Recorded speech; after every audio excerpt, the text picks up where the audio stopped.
सेठ साहब, दिसंबर डिसेंट कर रहा है छुट्टी के लिए। हाँ, आज इस हफ्ते का यानी साल का आखिरी शो है, तो फिर हम अगले साल ही मिलेंगे ना। अगले साल हाँ, आप नाजरीन के साथ तो अगले साल मिलेंगे। लेकिन कैसा आप फील कर रहे हैं साल के आखिर में? होपफुल हैं या ला ताल्लुक़ हैं या ना उम्मीद हैं? अगर मैं कहता हूँ कि तो होपफुल हूँ, तो होप के ऊपर ही तो दुनिया कायम है। अच्छा। अगर मैं कहता हूँ कि होपफुल नहीं हूँ तो लोग मायूस हो जाएंगे शुरू में ही, और शुरू में ही कहेंगे लो जी। तो मुश्किल साल गुजरेगा। अच्छा, it's going to be a difficult year. Okay, चले यहाँ तो बहुत से सवाल जहन में आते हैं। बहुत से सवाल यहाँ यूँ जहन में आते हैं कि 2024 भी एक डिफ़िकल्ट साल था। जब ये शुरू हुआ तो सबको इलेक्शन से उम्मीद थी कि पाकिस्तान में जो सियासी इंतशार है वो इलेक्शन होते साथ ही गायब हो जाएगा या किसी हद तक स्टेबिलिटी ज़रूर आएगी। लेकिन ये पूरा साल हंगामों में गुजरा। पीटीआई के बानी गिरफ्तार पिछले साल से हैं। इस साल उनकी रिहाई की उम्मीदें थी, जिसके लिए पीटीआई बार बार एहतजाजी सियासत के लिए मैदान में उतरी, लेकिन कामयाब नहीं हो पाई और वो रिहा भी नहीं हो पाए।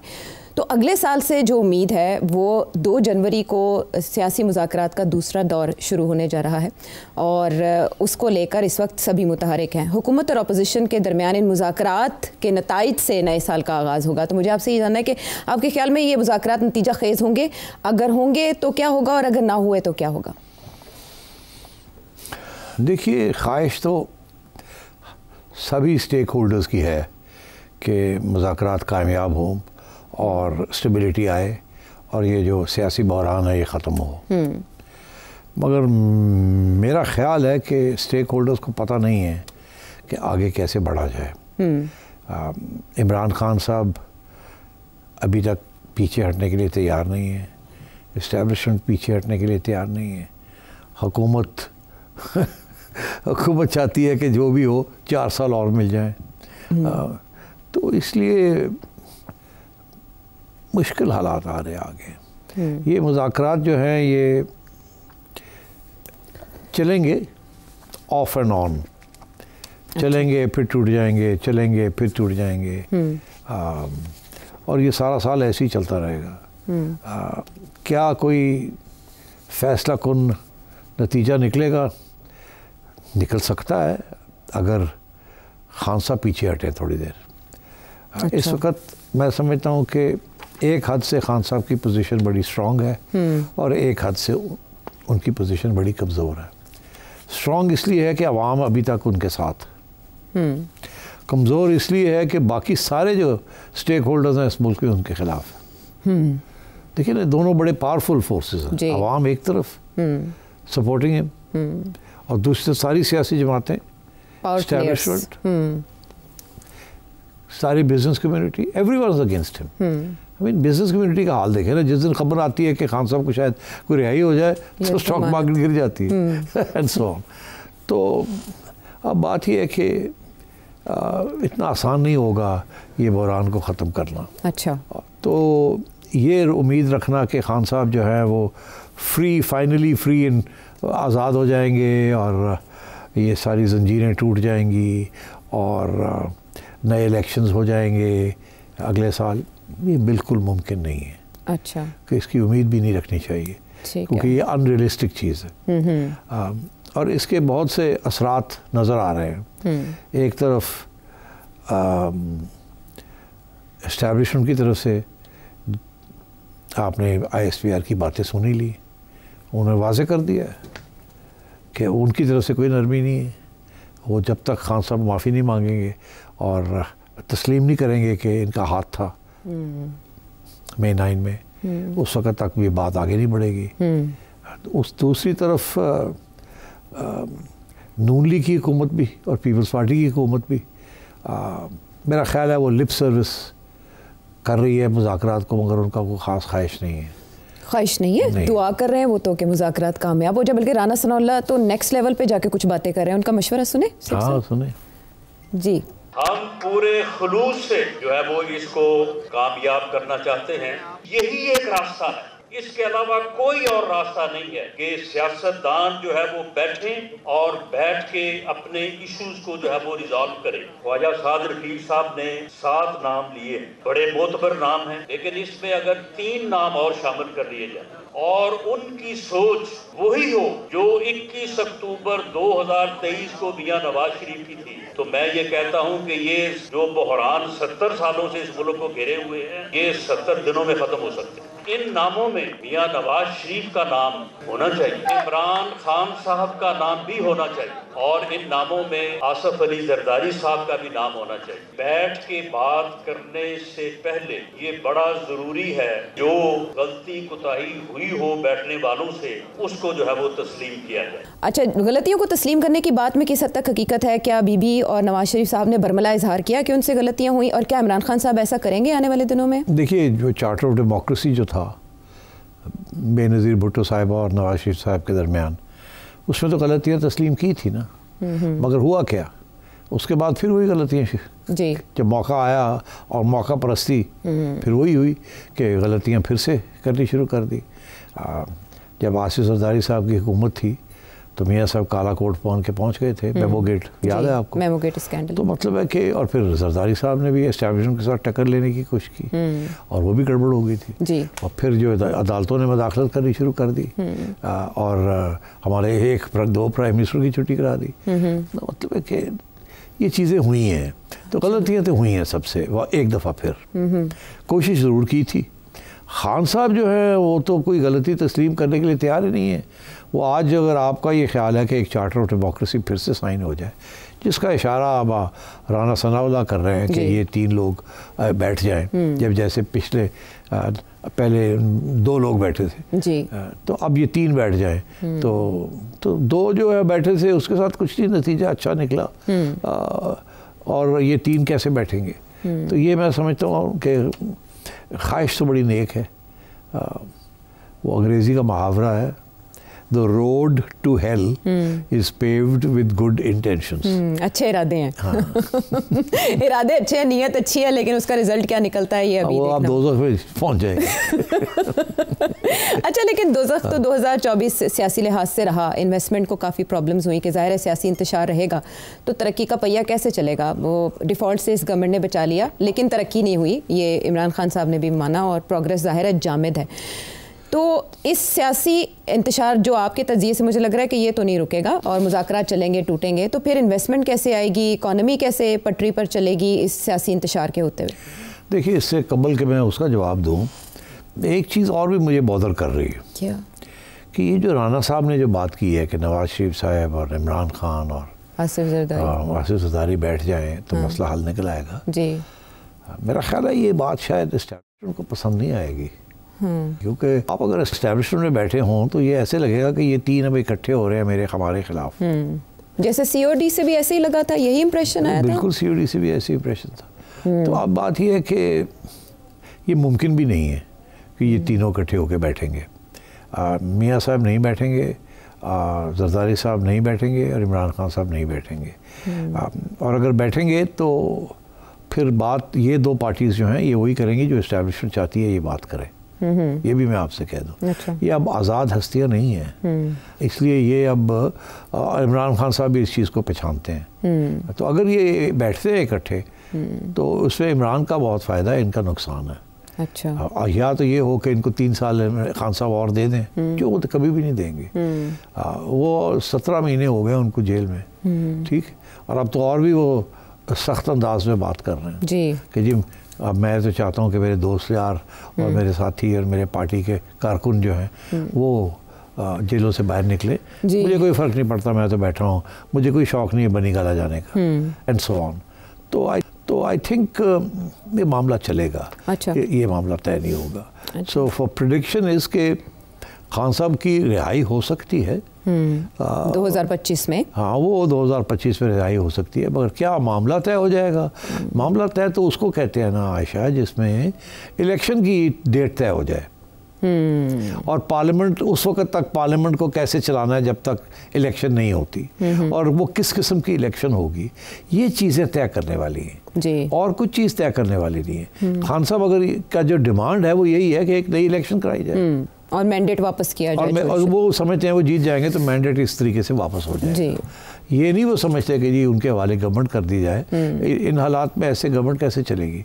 तो एक फ्रेश इलेक्शन या फ्रेश मैंडेट की ज़रूरत वो इनको नहीं देंगे। इसलिए मैं समझता हूँ कि रिहाई का इसके साथ ताल्लुक़ नहीं है, वो एक नरमी दिखाने के लिए अदालतों के ज़रिए खान साहब की रिहाई हो सकती है। और अगर खान साहब फिर ये लॉन्ग मार्च और इस किस्म की बातें करेंगे तो वो रिहाइयाँ जो है कैंसिल भी हो जाती हैं, बेलें कैंसिल भी हो जाती हैं, नए केसेस भी बन जाते हैं, and so on and so fourth. But I think कोशिश की जाएगी कि खान साहब को किसी तरीके के साथ मनाया जाए, डायरेक्टली एंड इनडायरेक्टली, कि जी आप लंबी बात करें हमारे साथ, आहिस्ता आहिस्ता आपकी सहूलतें आपको वापस मिल जाएंगी, मगर तस्लीम दो बातें करें। एक ये कि अब मल्टी पार्टी सिस्टम चलना है, यहाँ वन पार्टी सिस्टम नहीं चलेगा, number one. Number two, election जो है 2-3 साल नहीं होगी, उसके बाद देखा जाएगा, जब होगी वो हम बात डिस्कस कर लेते हैं आपसे। अभी खान साहब उस मूड में नहीं है, अभी भी वो समझते हैं, और अब तो मेरा वो समझते हैं कि डोनाल्ड ट्रंप को तो आने दो ना, अवाम मेरे साथ है, डोनाल्ड ट्रंप आने दो, एक धक्का और लगाते हैं ना डोनाल्ड ट्रंप के ज़रिए, फिर देखते हैं कि उन्होंने 2 धक्के तो लगा लिए हैं, ठीक है ना जी, वो फेल हो गए हैं। अब वो डोनाल्ड ट्रंप का इंतज़ार कर रहे हैं कि डोनाल्ड ट्रंप आएगा तो शायद तीसरा धक्का लग जाए।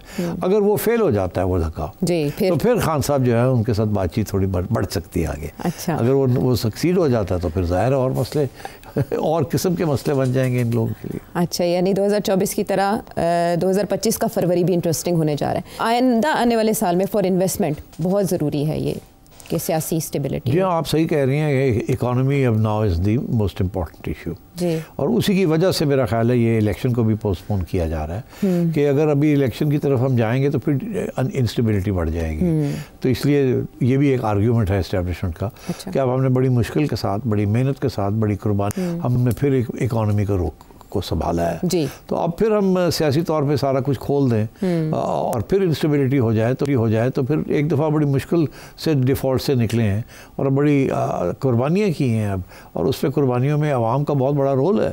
तो अगर फिर इंस्टेबिलिटी हो गई और फिर डिफ़ॉल्ट की तरफ हम बढ़ गए क्योंकि इन्वेस्टमेंट ना आई, ग्रोथ ना हुई, तो फिर क्या होगा? अब आइए इकॉनमी की तरफ। तो इकॉनमी इन दीज कंडीशंस आगे क्या होगा? अभी 2-3 चीज़ें आपको समझ आ रही है कि एक तो ये कि कुछ लोगों का ये कहना है कि जी स्टॉक मार्केट बड़ी अच्छी चल रही है, इसका मतलब है रिवाइवल हो रहा है जी। और साथ फिर ये भी कहा जाता है कि जो प्रेशर था रुपए के ऊपर वो भी कम हो गया है, रुपये भी स्टेबल हो गया है। ये भी कहा जाता है कि इंटरेस्ट रेट भी कम हुआ, इन्फ्लेशन भी कम हो गई है। तो ये अच्छे असरात हैं। अब इसके ऊपर बिल्ड करना है अब, और इसी के ऊपर, मगर जो बिल्ड करना है वो टैक्सेस बढ़ाने हैं। टैक्सेस तो बहुत बढ़ चुके हैं ऑलरेडी, अब इससे ज़्यादा और क्या बढ़ाएंगे? अच्छा चले बढ़ा लेते हैं कुछ लोगों के ऊपर, जो लोग अभी टैक्स नहीं दे रहे हैं उनसे भी टैक्स ले लेंगे। अगर सवाल ये है कि क्या ग्रोथ होगी कि नहीं होगी? ग्रोथ अगर नहीं होगी तो मुलाजमतें नहीं मिलेंगी, ठीक है, और अगर एम्प्लॉयमेंट नहीं बढ़ेगी तो तंगी होगी हर एक को, तो वो ग्रोथ कैसे होगी? अब इनका ये ख्याल है कि इंटरेस्ट रेट्स गिरा दिए हैं, जो लोगों ने कर्ज़े लेने हैं उनके लिए आसान हो जाएगा। कर्ज़े लेके बैंकों से बिजनेसमैन जो है वो फिर से एक दफ़ा इंडस्ट्री लगाएंगे, मैन्युफैक्चरिंग शुरू करेंगे और कारोबार चलने लगेगा। मगर साथ साथ डरते भी हैं कि अगर कारोबार फिर से एक दफ़ा शुरू हो गया और बढ़ने शुरू हो गया तो फिर महंगाई फिर शुरू हो जाएगी, क्योंकि जैसे ग्रोथ होती है तो महंगाई भी साथ साथ होती है। तो इस किस्म के इनके इश्यूज़ हैं। मगर जो रियल इशू है वो ये है कि इंटरेस्ट रेट्स आपने गिरा दिए, चलो बैंकों से लोगों ने कर्जे भी ले लिए, ठीक, कुछ हद तक तो ग्रोथ हो जाएगी।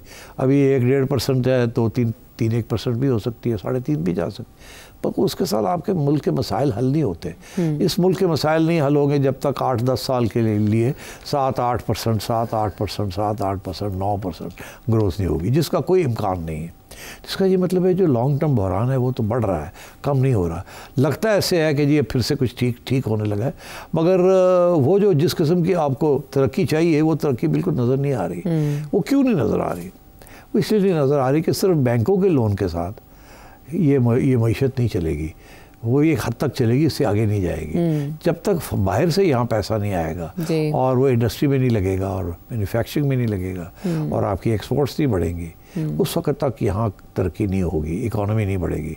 अब बात यह है कि SIFC बनाई गई थी इसीलिए ताकि बाहर से लोन्स लिए जाएं या बाहर से इन्वेस्टमेंट आए, वन विंडो ऑपरेशन के लिए। अच्छा, अब बुरा लगता है ये कहना, SIFC ने कुछ कामयाबियां तो हैं, उन्होंने सऊदी अरेबिया और IMF और UAE वगैरह से नेगोशिएशंस अपनी टीम के कर के कुछ मरम पट्टी तो की है, मगर क्या वो फॉरेन इन्वेस्टमेंट आई है यहाँ? नहीं, फॉरेन इन्वेस्टमेंट नहीं आ रही और अभी इम्कान भी नहीं है।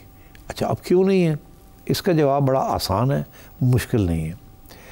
आपके अपने इंडस्ट्रियलिस्ट यहाँ से पैसा निकाल के दुबई ले जा रहे हैं, वियतनाम ले जा रहे हैं, अब सोच रहे हैं बांग्लादेश लेके जाएं जी। तो जब आपके अपने लोग जो हैं सरमायादार, वो इस मुल्क में लंबी चौड़ी इन्वेस्टमेंट करने के लिए तैयार नहीं है, तो बाहर वाला क्यों आएगा यहाँ? और जैसे ये बताया जाता है, नीयत अपनी जगह, इंसेंटिव अपनी जगह, मगर जो रियल इंसेंटिव है वो है कॉस्ट ऑफ प्रोडक्शन। अच्छा, कॉस्ट ऑफ प्रोडक्शन इस मुल्क में बहुत हाई है। अगर आप बिजली का रेट ले लें तो ये सारी रीजन में सबसे ज़्यादा हाई रेट है बिजली का। आप गैस का रेट ले लें, इस रीजन में सबसे ज़्यादा हाई रेट गैस का इधर है। टैक्सेशन ले लें, इस रीजन में सबसे ज़्यादा हाई रेट टैक्सेशन का पाकिस्तान में है। और मैं आपको इस किस्म के बहुत से और एग्जांपल्स दे सकता हूँ जो कि ये चीज़ें जाती है कॉस्ट ऑफ प्रोडक्शन में। आप कुछ भी चीज़ प्रोड्यूस करने जाएंगे तो ये सब चीज़ खर्चे हैं, और यही सारी चीज़ें वियतनाम में सस्ती हैं, दुबई में सस्ती हैं। सो क्यों यहाँ इन्वेस्टमेंट की जाए? वहाँ पॉलिटिकल स्टेबिलिटी भी अब आ गई है, ठीक, वहाँ इंसेंटिव्स भी हैं, वहाँ ग्रोथ भी है, सब कुछ है वहाँ। तो क्यों लोग यहाँ सरमायादार यहाँ इन्वेस्ट करें? आपके अपने लोग करने के लिए तैयार नहीं है, तो बाहर के लोग आके क्यों करेंगे? तो ये जो मसला है ना कि यहाँ जो कॉस्ट ऑफ प्रोडक्शन इतना हाई है, इसको कैसे हल किया जाए? कॉस्ट ऑफ प्रोडक्शन हाई इसलिए है बिकॉज आपने कर्जे बहुत लिए हुए, आप इंटरेस्ट रेट्स बहुत बड़े दे रहे हैं अपने जो कर्जे लिए हुए, आपके पास पैसे नहीं हैं to defend the economy. So I think यहाँ तो ना आपका रेट ऑफ इंटरेस्ट 2% हो या 3% हो, जो कि UK में, अमेरिका में यही रेट ऑफ इंटरेस्ट है, तो उसके ऊपर तो लोग पैसे बोरो करके भी चला लेते हैं। यहाँ आप अभी भी 15% है, तो 15% के ऊपर कौन मार्जिन बड़ी इंडस्ट्री के अंदर, बिग इंडस्ट्री के ऊपर 5, 8, 7, 6% आफ्टर टैक्स प्रॉफिट ये रेट होता। तो ये बड़ा मुश्किल है इस इंटरेस्ट रेट के ऊपर भी ग्रोथ करना। मगर अगर आप उसको इंटरेस्ट रेट को गिरा देंगे बहुत ज़्यादा, तो फिर लोग जल्दी से सारे पैसे बोरो करेंगे और खर्चा शुरू हो जाएगा। खर्चा शुरू हो जाएगा तो महंगाई शुरू हो जाएगी। और महंगाई क्या होती है? महंगाई ये इसलिए होती है कि एक कप कॉफ़ी है और एक गिलास है और ये पैसा है, इस पैसे में दोनों चीज़ें खरीदनी है। जब ये पैसा बढ़ जाता है तो चीज़ें दो ही हैं जी, तो ये महंगी हो जाती है ना फिर बैलेंस के लिए। हाँ, अगर ये 100 रुपया है तो 100 रुपये में 2 चीज़ें खरीदनी है तो 50 रुपए कीमत होगी, ठीक है। तो अगर 150 रुपये है उसी में भी 2 ही चीज़ें खरीदनी है तो 75 रुपये होगी ना कीमत। तो महंगाई इस तरीके होती है कि मनी सप्लाई बढ़ जाती है, अच्छा, और जो प्रोडक्शन है वो नहीं बढ़ती उसकी। तो अवेलेबिलिटी ऑफ गुड्स जो है वो कम होती है, पैसा प्रिंटिंग हम ज़्यादा कर रहे होते हैं, ये बैंक्स जो है लेंडिंग ज़्यादा कर रहे होते हैं, तो जिसकी वजह से महंगाई शुरू हो जाती है। हाँ। और वो उसका कोई इम्कान नहीं है। आप हमारी एग्रीकल्चरल ग्रोथ देख लें, स्टैगनेंट है अभी भी। जो वीट की जो ग्रोथ है वो भी अब फार्मर्स बड़े अपसेट है इस वक्त कि जी पिछले साल जो हुआ गंदम की कीमतों में जो हुकूमत ने किया जी बिल्कुल उठाई नहीं। तो इस वक्त जो पॉलिसीज हैं वो भी बड़े प्रॉब्लम है। इस सारी